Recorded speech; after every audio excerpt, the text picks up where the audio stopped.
Opet je zvala Marija. Pita šta je s Mišom. Ja više ne znam šta da joj kaže. Što ne preduzmeš nešto? Pa, čekam žit.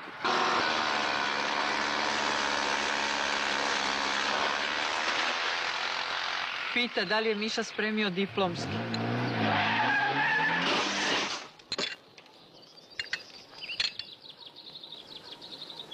Neko se sudario.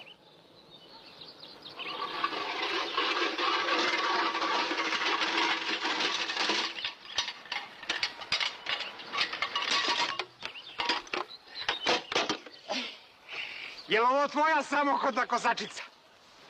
9 miliona. Starih miliona. Zdravo, Prijo. Ništa, nemoj ti da se sikiraš. Ja ću od ovoga ti napravim pumpu za vodu. Jao, nemoj, molim te. Jesi li ti pronašao Mišu? Jesam. A gde je? Eno ga kući, daj pare. Kakve pare?